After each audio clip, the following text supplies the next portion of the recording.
Good morning. आज हम लोग स्टार्ट करेंगे ट्रिगो का अगला सीरीज जिसका नाम है हाइट एंड डिस्टेंस, अर्थात ऊंचाई और दूरी। ये चैप्टर हमारे लिए बहुत ही इंटरेस्टेड है। इस चैप्टर को का दूसरा नाम है एप्लीकेशन ऑफ ट्रिग्नोमेट्री। इसी का दूसरा नाम है एप्लीकेशन ऑफ ट्रिगोनोमेट्री। ये जो चैप्टर है इसका एक बहुत रोचक कहानी है। कहानी ये है कि एक साइंटिस्ट थे जिसका नाम था जॉर्ज एवरेस्ट साहब, जिसके नाम पर हिमालय पहाड़ की जो सबसे ऊंची चोटी है उसका नाम एवरेस्ट रखा गया। इनका ये एक प्रकार के जो ज्योमेट्री है, त्रिकोणमिति है, उनके बहुत बड़े गणितज्ञ थे। इन्होंने क्या किया कि त्रिकोणमिति का उपयोग करके जो जैसे कि अगर कोई बहुत ऊंचा जगह है या पहाड़ है, पहाड़ की चोटी को इन्होंने त्रिकोणमिति का उपयोग करके उसके हाइट को, उसके ऊंचाई को इन्होंने मापा। इन्होंने क्या किया, जो हिमालय पहाड़ की चोटी थी उसको 160 किलोमीटर दूर से, ज़मीन पर से इन्होंने एक मशीन बनाया।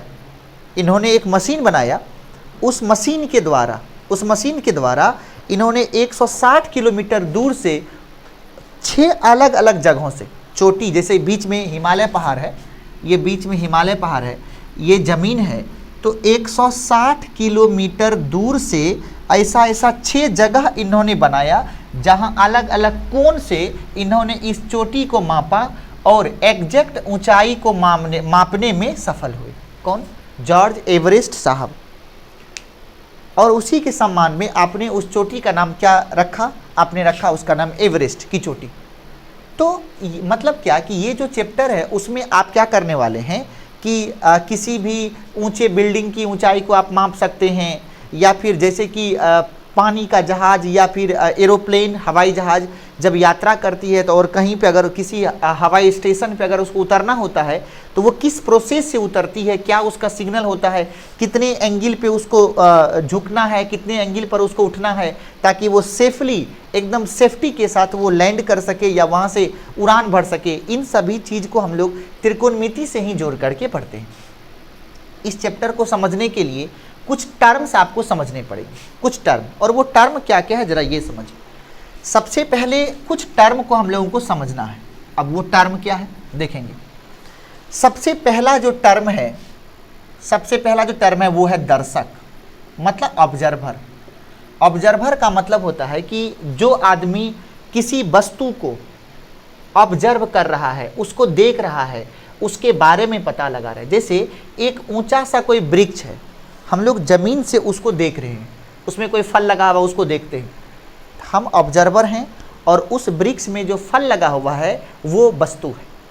ये ऑब्जर्वर है और ज़मीन पर जो वो फल लगी हुई है वृक्ष में वो वस्तु है। अब आप 4 मंजिले इमारत पर खड़े हैं, नीचे एक फल वाला है या नीचे कोई वस्तु है। अगर आप ऊपर से उस वस्तु को देखते हैं तो आप ऑब्जर्वर हैं और नीचे वो वस्तु है। ठीक है, तो पहला टर्म किसके बारे में? ऑब्जर्वर के बारे में। ऑब्जर्वर में दर्शक कौन हो गया? जो किसी दूसरे वस्तु का अध्ययन करता है। दूसरे टर्म में आप समझेंगे वस्तु। वस्तु मतलब दर्शक। दर्शक जिस चीज के बारे में जानना चाह रहा है वो हमारे लिए क्या है? वस्तु। जैसे कि अगर हम आपको देख रहे हैं, आप एक छत पे खड़े हैं, हम आपको देख रहे हैं, तो मेरे लिए हम जो है आपके लिए दर्शक हैं और आप मेरे लिए वस्तु हैं। यदि आप हमको देखते हैं तो आप दर्शक हैं और हम आपके लिए वस्तु हैं। ये चीज़ को समझिए। दर्शक और वस्तु ये दोनों चीज़ें बदल सकती हैं, जैसे लंब और आधार बदलते रहता है। तीसरा आपको समझना है क्षैतिज तल। क्षैतिज तल, ये क्षैतिज तल क्या होता है? क्षैतिज तल का मतलब होता है कि जैसे ये पृथ्वी का सतह है, तो मैथ कहता है कि पृथ्वी के सतह के समांतर आप जितनी भी लाइंस खींच सकते हैं इन सभी का नाम है क्षैतिज तल। क्या बोले? पृथ्वी के सतह के समांतर आप जितनी भी रेखाएं खींच सकते हैं उन सभी को क्या बोलेंगे? क्षैतिज तल। ओके। चौथा आप समझ सकते हैं क्षैतिज रेखा।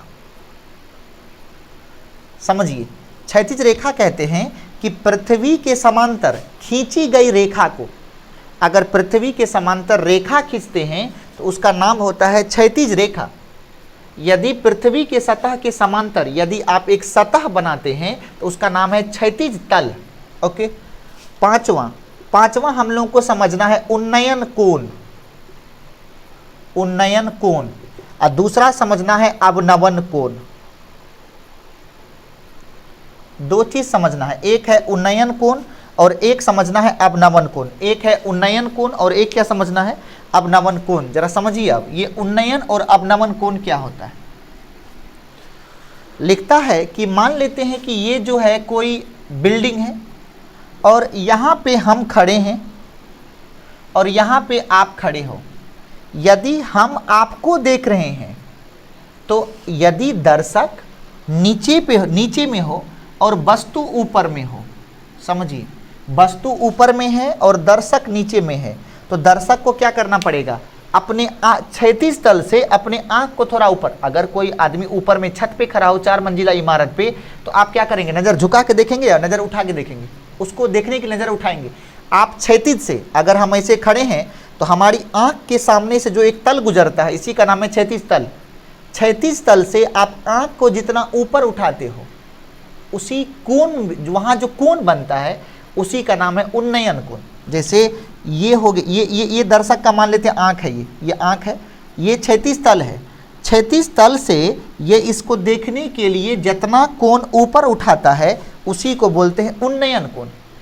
क्या बोलेंगे इसको, उन्नयन कोण। अब दूसरा अवनमन कोण। मान लेते हैं कि दर्शक आज छत पे है, दर्शक यहाँ पे है, ये दर्शक की आंख है, तो दर्शक के आंख पर बना दिए क्षैतिज तल। अब वस्तु आज यहाँ पे है, ये वस्तु है नीचे में और ऊपर में दर्शक है, तो क्या करना पड़ेगा, ये दर्शक अगर इस वस्तु को देखेगा तो दर्शक को क्या करना पड़ेगा, नज़र को नीचे की नज़र को ऊपर। तो क्षैतिज तल से ये दर्शक अपनी आंख को इसको देखने के लिए जितना कोण से नीचे झुकाएगा उसी को बोलते हैं अवनमन कोण। अवनमन कोण, एंगल ऑफ डिप्रेशन, और ये है एंगल ऑफ एलिवेशन, ये है उन्नयन कोण। उन्नयन कोण अब समझिए, सबसे पहले समझना है कि कोई भी उन्नयन कोण क्या है, अवनमन कोण क्या है। बोला कि जब कोई दर्शक किसी ऊंचे पर खड़े वस्तु को या ऊंचाई पर रखे वस्तु को देखना चाहता है, तब उस दर्शक को आंख पर खींचे गए एक तल से, आंख पर जो आपने तल खींचा उस तल से नज़र को थोड़ा सा ऊपर उठाना पड़ता है। तो यहाँ जो आंख पर एक कोण बना है, इसी कोण का नाम है उन्नयन कोण। उन्नयन कोण तब बनता है जब वस्तु ऊंचे स्थान पर हो और दर्शक नीचे वाले स्थान पर हो। उन्नयन कोण तब बनता है जब वस्तु ऊंचे वाले स्थान पर हो और दर्शक नीचे में हो। उन्नयन कोण तब बनेगा जब वस्तु ऊंचाई पे हो और दर्शक नीचाई पे हो। तब क्षैतिज तल से जितना कोण आप घुमाते हो, वो जो कोण बना है उसी का नाम है उन्नयन कोण। ये समझिए। उसी प्रकार सेम टू सेम अगर दर्शक ऊंचाई पे हो और वस्तु नीचाई पे हो, तब दर्शक के द्वारा क्षैतिज तल से जितना कोण, एंगल कोण आंख को नीचे झुकाते हैं, जैसे कि हम ऊंचाई पे हैं, नीचे चींटी चल रही है उसको देखना है तो नज़र को नीचे करना पड़ेगा, तो आप क्षैतिज तल से जितना नीचे किए हैं यही कोण कहलाएगा अवनमन कोण। तो आंख से, आंख जितना ऊपर उठेगा उन्नयन कोण, आंख जितना नीचे गिरेगा अवनमन कोण। तो हम लोग सोचे कि एक फिगर ड्रॉ करते हैं, एक फिगर ड्रॉ करते हैं और फिगर में बहुत कुछ हम लोग समझेंगे। अब समझना इस फिगर में ये है कि अगर बाय द वे मान लेते हैं कि ये वस्तु है और यहाँ पे दर्शक है, समझिए ये वस्तु है, यहाँ पे दर्शक है, तो ऐसे मिलाना पड़ेगा। तो ये अगर ये वस्तु है, ये दर्शक, तो दर्शक का यहाँ पे आँख है, उस आँख पर आपने खींच दिया क्षैतिज तल। क्षैतिज तल किधर खींचेंगे, ये पृथ्वी का सतह है, इसके समांतर जो लाइन खींचेंगे, उसको जो तल खींचेंगे उसको बोलेंगे क्षैतिज तल। तो यहाँ से इस वस्तु को देखने के लिए आँख को नीचे गिराना पड़ेगा, तो यही कोण क्या हो गया, अवनमन कोण। अवनमन का मतलब होता है नीचे गिराना, उन्नयन का मतलब है ऊपर उठाना। इसका अब वही दर्शक अगर यहाँ आ जाए और ये वस्तु यहाँ चला जाए, तब क्या होगा, कि अगर दर्शक का तब आँख यहाँ आ गया, तब ये इसको क्या करना पड़ेगा, आंख इतना उठाना पड़ेगा। अब देखिए ये लाइन और ये लाइन दोनों तो समांतर है और ये तिर्यक रेखा है, तो 9th का मैथ कहता है कि जब दो समांतर रेखा को एक तिर्यक रेखा काटती है तो एकांतर कोण बराबर होता है। अब अगला स्टार समझिए, इसका मतलब हम ये समझाना चाहते हैं कि उन्नयन कोण तथा अवनमन कोण, उन्नयन कोण तथा अवनमन कोण एकांतर कोण होता है, एकांतर कोण होता है। बात नंबर 1। दूसरा बात समझिए, अब तो ये दोनों एकांतर कोण है, तो आपने क्या बोला, एकांतर कोण का मान बराबर होता है। इसका मतलब उन्नयन कोण बराबर अवनमन कोण, उन्नयन कोण और अवनमन कोण का मान हमेशा बराबर होता है। तीसरा स्टार समझिए, तीसरा स्टार को समझिए। अब तीसरा स्टार ये समझना है कि उन्नयन हो या अवनमन हो, दोनों क्षैतिज तल से बनता है। उन्नयन या अवनमन दोनों कहाँ से बनेगा, दोनों क्षैतिज तल से बनता है। दोनों कहाँ से बनेगा, तो क्षैतिज तल से बनता है। आगे चलिए, आप गौर करिएगा, उन्नयन जो है, उन्नयन कोण आंख को उठाने पर बनता है, उठाने पर बनता है। अगला स्टार है कि अवनमन कोण आंख को क्षैतिज तल से झुकाने पर बनता है, झुकाने पर बनता है।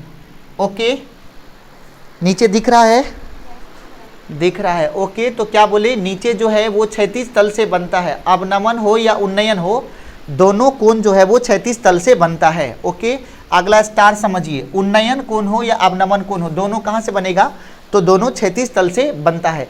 उन्नयन क्षैतिज तल से आंख उठाने पर बनता है और अवनमन क्षैतिज तल से आंख नीचे गिराने पर बनता है। अब देखिए, दर्शक और वस्तु दोनों को जो मिलाने वाला लाइन है, इसको बोलते हैं line of site. Line of site मतलब इसको बोलते हैं लाइन ऑफ साइट, दृष्टि रेखा, इसको बोलते हैं दृष्टि रेखा। अर्थात दर्शक और वस्तु को मिलाने वाली जो रेखा है, यही जिसको हम डॉट डॉट कर रहे हैं, दर्शक और वस्तु को जो मिलाने वाली रेखा है, इसी का नाम क्या है, इसी का नाम है दृष्टि रेखा। इसका मतलब यही रेखा बन गया दृष्टि रेखा। ये इस कोण का नाम उन्नयन कोण और इस कोण का नाम अवनमन कोण, ये हो गया। अब दोनों का मान क्या होगा, हमेशा बराबर होगा, दोनों कोण बराबर होगा। अगला लाइन समझेंगे। अब एक बात समझिए, एक बात समझिए, बहुत इंपॉर्टेंट है। बात यह है कि मान लेते हैं कोई वस्तु, पहले 2 लाइन समझिए कि अवनमन कोण तब बनता है जब दर्शक ऊंचाई पर हो तथा वस्तु नीचे हो। अब आगे बोलता है कि उन्नयन कोण तब बनता है जब वस्तु ऊपर में हो तथा दर्शक नीचे में हो। बात को समझिए, क्या बोले, अवनमन कोण कब बनेगा, जब दर्शक ऊंची जगह पे रहेगा और वस्तु नीचे रहेगा, तब ना आंख झुकाइएगा। अगर वस्तु ऊपर में है, दर्शक नीचे में है, तो क्या करना पड़ेगा, आंख उठाना पड़ेगा। तो क्या बनेगा, उन्नयन। तो दर्शक ऊपर में रहेगा तब ना आंख झुकाएगा। तो जब दर्शक ऊपर में होता है तब क्या बनता है, अवनमन कोण। अगर दर्शक नीचे में होता है तो क्या बनता है, उन्नयन कोण। आप समझिएगा। अब क्या हुआ कि मान लेते हैं वस्तु ऊंचाई पे खड़ा है और दर्शक जो है, अगर कोई दीवार है, उस दीवार को देखना है, तो अगर दर्शक जो है, दर्शक वो वस्तु की तरफ जा रहा हो, अगर दर्शक वस्तु की तरफ जा रहा हो तो उन्नयन कोण का मान लगातार बढ़ता है। अगर दर्शक वस्तु की तरफ जाएगा तो उन्नयन कोण हो या अवनमन कोण हो, उसका काम जो उसका जो मान है वो बढ़ता है। तो वस्तु लिखता है कि यदि दर्शक वस्तु के तरफ जाता है तब कोण का मान कोण कौन सा, उन्नयन हो या अवनमन हो, का मान बढ़ता है। अगला स्टार। अब यदि दर्शक वस्तु से दूर जाएगा तो लिखता है कि यदि दर्शक वस्तु से दूर जाता है तब कोण का मान, कोण कौन सा, चाहे उन्नयन हो या अवनमन हो, का मान घटता है। इस बात को हमेशा समझिए, हमेशा समझना पड़ेगा। और जो लास्ट पॉइंट आपको समझना है, यदि थीटा का मान बढ़ता है, यदि थीटा का मान बढ़ता है तो साइन थीटा का मान बढ़ता है, कॉस थीटा का मान घटता है और टेन थीटा का मान बढ़ता है। इतना पॉइंट्स अगर आपको आता है तो ये जो एप्लीकेशन ऑफ ट्रिगोनोमेट्री है, सबसे पहले कि दर्शक किसे कहते हैं, वस्तु किसे कहते हैं, क्षैतिज तल किसे कहते हैं, क्षैतिज रेखा क्या होता है, उन्नयन कोण क्या है, अवनमन कोण क्या है, और इतने सारे स्टार्स जितना बताए हैं, अगर आपको क्लियर है तो चुटकी में आप रगड़ दोगे इस ऊंचाई और दूरी को। ये मेरा भरोसा है आपके प्रति और हम तो हमेशा भरोसा करते हैं आप पर। तो सबसे पहली बात कि अब हम लोग को ये समझना है कि दर्शक क्या है। तो आपने क्या बोला कि वैसे इंसान या वैसा ऑब्जर्वर जो किसी वस्तु का स्टडी करना चाहता है, उसका अध्ययन करना चाहता है, उसको बोलेंगे दर्शक। दर्शक जिस चीज का अध्ययन कर रहा है वो हो गया वस्तु। ये दोनों बदल सकता है, जैसे वस्तु ये तो दर्शक ये, दर्शक ये तो वस्तु ये, अगर वस्तु ये तो दर्शक ये, दर्शक ये तो वस्तु ये, दोनों बदलता है। अब क्षैतिज तल, पृथ्वी के समांतर खींचे गए तल को क्षैतिज तल, और क्षैतिज तल जो खींचिएगा तो वो हमेशा दर्शक के आंख पे खींचिएगा, हमेशा, क्योंकि हमेशा क्षैतिज तल से ही आंख ऊपर उठाइए या क्षैतिज तल से ही नीचे गिराइए। जितना ऊपर उठाएंगे उन्नयन कोण, जितना नीचे गिराएंगे अवनमन कोण। अगला क्षैतिज रेखा, पृथ्वी के सतह के समांतर खींची गई रेखा को क्षैतिज रेखा कहते हैं। उन्नयन कोण अवनमन कोण बहुत अच्छे से समझाए हैं, इसको जल्दी से नोट बनाइए ताकि हम इसको मिटा सकें। ओके, अब हम लोग कुछ सवाल को डिस्कस करेंगे और ये सवाल होगा आपके लिए 9.1। हम लोग जो डिस्कशन करने उतरेंगे वो होगा 9.1 और एक एक सवाल को हम लोग डिस्कस करेंगे। कुछ सवाल को इस लेक्चर में डिस्कस करेंगे और नेक्स्ट सवाल को अगले लेक्चर में हम लोग डिस्कस करेंगे। हाइट एंड डिस्टेंस हम लोग का चल रहा है, ट्रिगोनोमेट्री का लेक्चर 8वां चल रहा है और ट्रिगोनोमेट्री खत्म होने के कगार पर है। ठीक, अब सभी सवाल को आप सॉल्व करेंगे, एक एक सवाल को सॉल्व करिए, बनाइए। जो दिक्कत होता है मेरे व्हाट्सएप नंबर पे या आप यूट्यूब पर मैसेज लिखिए और जितना हमसे हो सकेगा हम आपके लिए हमेशा तैयार रहेंगे। हम कोशिश करेंगे हमेशा आपके साथ टच में रहें ताकि आपकी सारी प्रॉब्लम्स को हम दूर कर सकें। चलिए बढ़ते हैं आगे। आज का पहला सवाल, अब हम लोग 9.1 को डिस्कस करेंगे। एक्सरसाइज 9.1 को डिस्कस करेंगे। पहला सवाल कह रहा है, सर्कस का एक कलाकार एक 20 मीटर लंबी डोर पर चढ़ रहा है जो अच्छी तरह से तनी हुई है और भूमि पर सीधे लगे खंभे के शिखर से बंधा हुआ है। यदि भूमि स्तर के साथ डोर द्वारा बनाया गया कोण 30 डिग्री का हो तो खंभे की ऊंचाई ज्ञात करिए। कहानी में ये है कि एक सर्कस में कोई बच्चा है या कोई आदमी है जो सर्कस का में करतब दिखाता है। बोला कि एक खंभा गड़ा हुआ है। सबसे पहले जब आप सॉल्यूशन वाले वीडियो को देखें तो पहले मैथ को खोल के रखें, पॉज कर दें वीडियो को, सवाल को 2-3 बार पढ़ें तब हमको सुने। बोला कि ये एक खंभा है जिसका नाम क्या दे दिए, AB। ये खंभा है, यहाँ से कुछ दूरी पर क्या किया, एक कील ठोक दिया, एक खुट्टा ठोक दिया, कील ठोक दिया और इस दोनों पॉइंट से एक रस्सी बांध दिया, रस्सी को खूब तान दिया और ये डोरी है, यही डोरी है, 20 मीटर लंबी डोरी, 20 मीटर। और ये जो डोरी है ये खंभा है और ये जमीन है। जमीन के साथ ये 30 डिग्री का कोण बना रहा है, जमीन के साथ ये 30 डिग्री का कोण बना रहा है। तो बोल रहा है तब आप बताइए कि खंभे की ऊंचाई कितनी होगी। खंभे की ऊंचाई आपको बतानी है।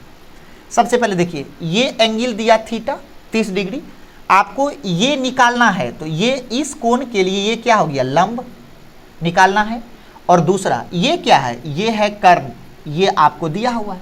तो बताइए कि लंब और कर्ण में संबंध कौन बताता है, लंब और कर्ण में संबंध कौन बताता है, साइन थीटा। तो आप साइन लेकर के आगे बढ़ जाइए।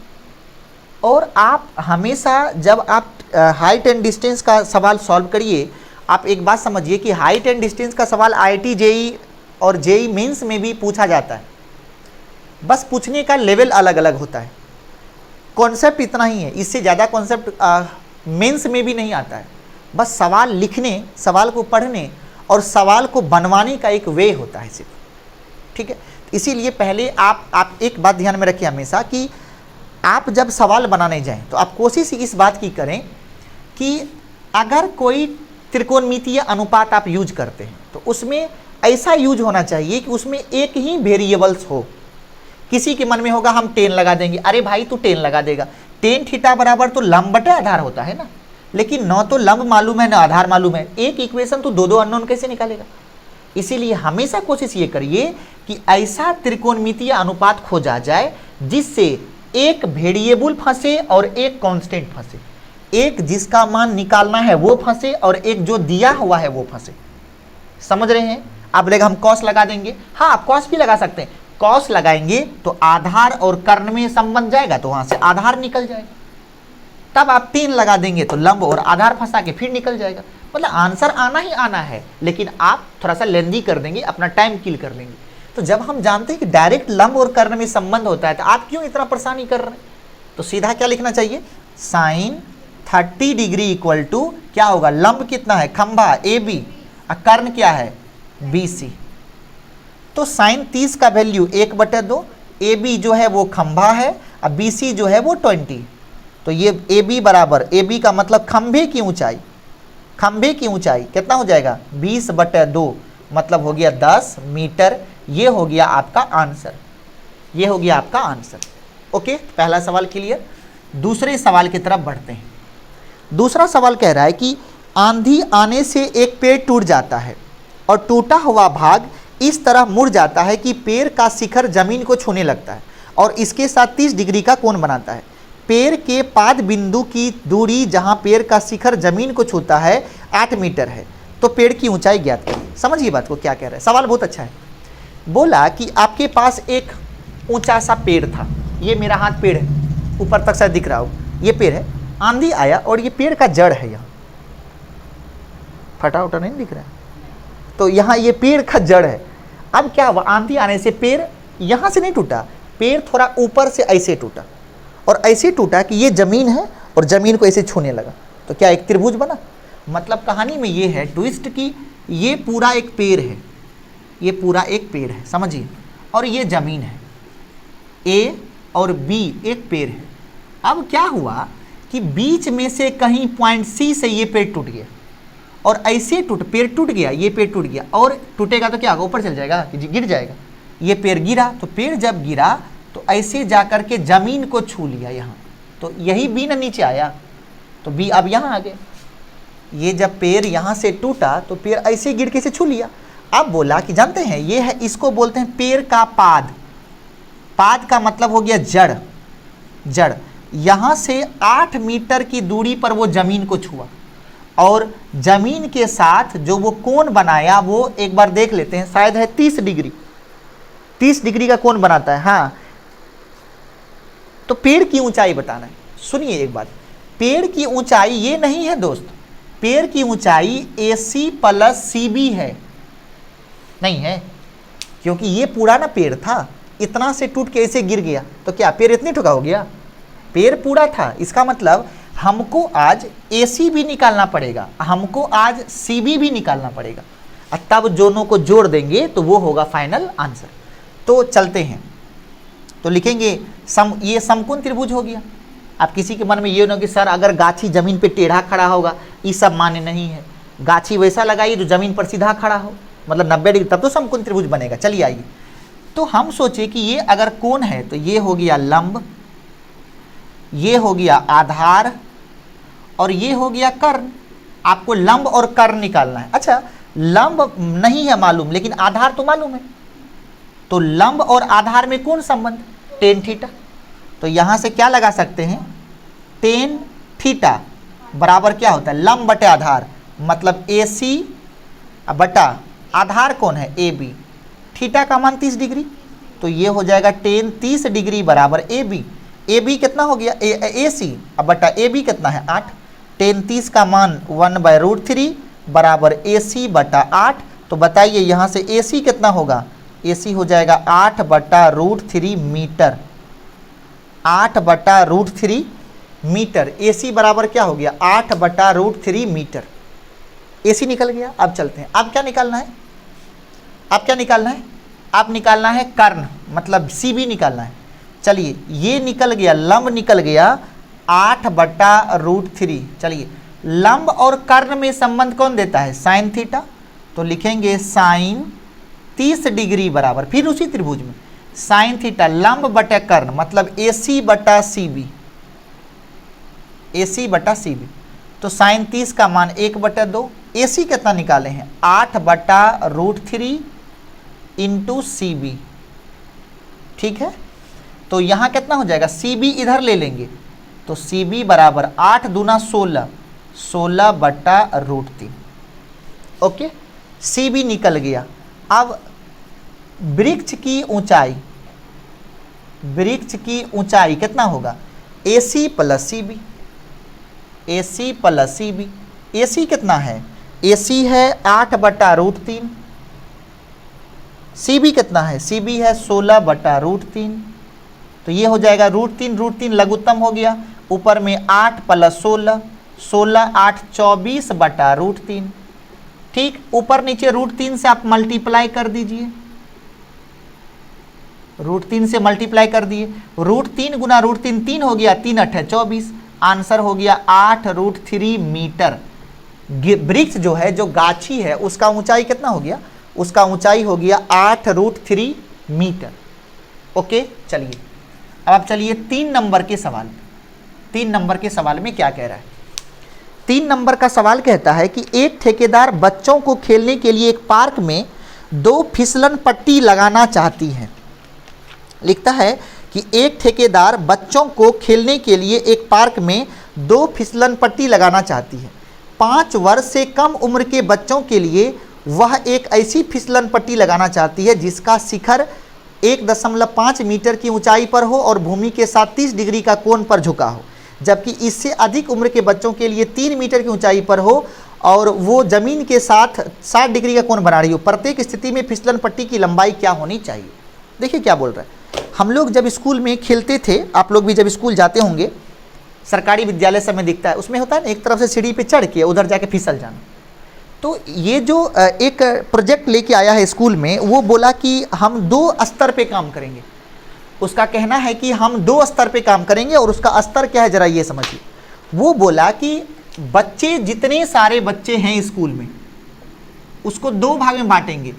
एक 5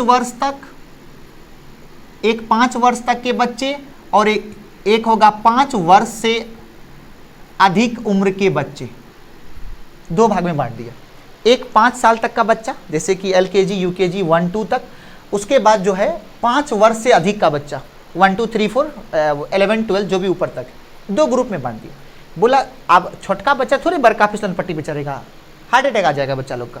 बोला उसके लिए एक छोटा व्यवस्था होगा। अब क्या किया, बोला कि जो 5 वर्ष तक का है, जो 5 वर्ष तक है जो बच्चा, उसका फिसलन पट्टी ऐसा बनेगा कि उसका जो ये ऊंचाई है ये होगा 1.5 मीटर, और ये जमीन के साथ जो कोण बनेगा ये होगा 30 डिग्री।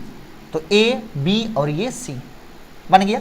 ये है फिसलन पट्टी, इस पे बच्चा फिसलता है। इधर पे ये तो सीढ़ी है, इस पे चढ़ता है, इधर से चढ़ गया, इधर से फिसल गया। इसी फिसलन पट्टी का वो लंबाई पूछता है। अब बोला कि जो दूसरा ग्रुप है उसमें क्या है, उसमें 5 वर्ष से अधिक का बच्चा है, 5 वर्ष से अधिक, उसके लिए जो फिसलन पट्टी बना है उसमें बोला है कि ये मान लेते हैं A', ये B' और ये C', और ये कोण बोला कि 60 डिग्री का बनेगा, और ये सीढ़ी की लंबाई इसकी 2 गुनी है, ये 3 मीटर है, और इसमें कितना है, ये मात्र 1.5 मीटर है। तब बोला कि दोनों का जो ये फिसलन पट्टी है, ये फिसलन पट्टी, इसके बारे में बताइए, फिसलन पट्टी का लंबाई दोनों में बताइए। बहुत आसान है, कोई भारी चीज़ नहीं है। चलिए अब देखिए, थीटा है, ये लंब है, ये कर्ण है, तो लंब और कर्ण में संबंध कौन देता है, साइन थीटा। तो लिखेंगे कि त्रिभुज ABC में क्या लिख देंगे, साइन 30 डिग्री बराबर लंब बटे कर्ण, लंब कितना हो गया 1.5, कर्ण कितना है BC। साइन 30 का वैल्यू हो गया 1/2 बराबर 1.5 बटा BC। तो यहाँ से कोना कोनी गुना कर देंगे, BC गुना 1.5 गुना 2, 1.5 गुना 2 3 हो जाएगा। मतलब 5 बरस से 5 बरस तक का जो बच्चा है उसके लिए फिसलन पट्टी की लंबाई होगी 3 मीटर। ओके, अब कम नहीं है, लंबा चौड़ा 3 मीटर कम नहीं होता है। अब देखेंगे दूसरा है 5 वर्ष से अधिक के लिए।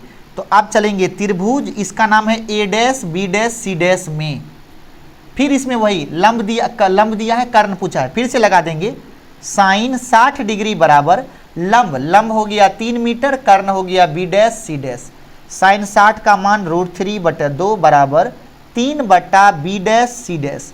तो कोना कोनी गुना कर देंगे, √3 B डैश C डैश बराबर 3 दूना 6। तो ये बन जाएगा कि B डैश C डैश बराबर 6 बटा √3। √3 से ऊपर नीचे गुना कर देंगे तो 6√3 बटा 3। तो कितना हो जाएगा 3 दूना 6, ये आंसर हो गया 2√3 मीटर। 2√3 मीटर अर्थात वो लगभग √3 का मान 1.732, 2 गुना √3 का मान कितना हो गया 1.732 गुना कर देंगे, 2 दूना 4, 3 दूना 6, 7 दूना 14 के 4, 2 1 2 1 3, 3.4 मतलब लगभग 3.5 मीटर। ये है 3 मीटर का और ये है 3.5 मीटर का, वो जो फिसलन पट्टी है उसका लंबाई होगा। ओके, बढ़िया से देखेंगे। फिर हम लोग बढ़ते हैं आगे। आज कुछ सवाल को डिस्कस कर देंगे, जो बाकी सवाल बचेगा उसको अगले लेक्चर में डिस्कस करेंगे, तो चलते हैं हम लोग 4 नंबर के सवाल पे। 4 नंबर के सवाल पे देखिए, 4 नंबर का सवाल क्या कह रहा है। 4 नंबर का सवाल कह रहा है 9.8 हम लोग चला रहे हैं। देखिए 4 नंबर का सवाल क्या कह रहा है, कहना है कि भूमि के एक बिंदु से, 4 नंबर का सवाल, भूमि के एक बिंदु से, मान लेते हैं कि ये भूमि है, भूमि के एक बिंदु से जो मीनार के पाद बिंदु से 30 मीटर की दूरी पर है। ये मीनार मतलब कोई बिल्डिंग, तो ये हम लोगों का मीनार है, ये मीनार है और मीनार का ये पाद है और ये भूमि पर कोई बिंदु है और 30 मीटर यहाँ से यहाँ तक का जो दूरी है वो है 30 मीटर। मीनार के शिखर का उन्नयन कोण 30 डिग्री है और इस बिंदु से जो ये कोण बन रहा है और ये है 30 डिग्री। तब बोला कि मीनार की ऊंचाई बताइए। मान लेते हैं कि मीनार AB है और ये बिंदु C है, आपको मीनार का ऊंचाई बताना। गौर करिए, थीटा के सामने वाली भुजा लंब, ये समकोण के सामने वाली भुजा कर्ण। न तो लंब दिया है न कर्ण दिया है, हाँ लंब नहीं दिया, आधार दिया हुआ है। तो लंब और आधार में रिलेशन पकड़ लें तो काम हो जाएगा। तो बताइए त्रिभुज ABC में अगर हम लोग जाएं तो क्या लें, साइन लें कि टेन लें। तो यहाँ पे क्या होगा कि टेन लेना पड़ेगा, क्योंकि हमको लंब पता करना है, आधार दिया हुआ है। तो लंब और आधार में रिलेशन कौन देगा, टेन थीटा। तो टेन 30 डिग्री बराबर लंब कितना हो गया AB और आधार कितना है AC। तो टेन 30 का मान 1/√3 बराबर AB तो निकालना है और AC कितना है, AC हो गया 30। तो यहाँ से AB बराबर कोना कोनी गुना कर दिए तो √3 AB बराबर 30। तो यहाँ से AB बराबर हो जाएगा 30 बटा √3। कुछ नहीं करना है, फिर से ऊपर नीचे √3 से मल्टीप्लाई कर देंगे। थोड़ा सा मतलब ये इसलिए करते हैं, कोशिश करिए नीचे रूट ना रहे, ये ज़्यादा थोड़ा बेहतर होता है। तो ऊपर में हो जाएगा 30 √3 और नीचे में √3 गुना √3 3, तो 30 दहीन 3 दहीन 30 हो जाएगा 10 √3 मीटर। जो मीनार है उस मीनार की ऊंचाई 10 √3 मीटर। √3 का मान 1.7, तो 1.7 गुना 10 लगभग 17 मीटर ऊंचा बिल्डिंग है। अच्छा का 17 मीटर का मतलब 5 से 15 5-6 मंजिला बिल्डिंग है। अच्छा बिल्डिंग है, जिस भी व्यक्ति का है बहुत खुश है। अच्छा, बहुत लंबा चौड़ा बिल्डिंग है। ओके, चलिए 4 के बाद चलते हैं, एक सवाल हम लोग और डिस्कस करते हैं। 5 नंबर नहीं, अब डिस्कस नहीं करेंगे, यहाँ पे रोक देते हैं और आपको होमवर्क देते हैं। हम आपको होमवर्क देना चाहते हैं। होमवर्क है 9.1, एक्सरसाइज 9.1। और एक सेकेंड हम देख लेते हैं कि इसमें और एक्सरसाइज है या बस इतना ही है। हाँ, बस इतना ही है। और 9.1 में आपको बनाना है 4 नंबर तक हम समझाए, 5 से लेकर और 16 तक है, 16 तक 5 से लेकर के 16 तक ये आपको बनाने हैं और आप बना करके हमें मैसेज करेंगे इस नंबर पर 7258958011 कि आपने बनाया, आपको कैसा लगा और किस किस टॉपिक में किस किस पॉइंट किस किस नंबर में किस किस सवाल में प्रॉब्लम है, वो नंबर लिख के भेजेंगे ताकि हम आपको खूब अच्छे तरीके से और भी अच्छे से डिस्कस कर सके। और यहाँ तक के लिए धन्यवाद करते हैं। Thank you so much.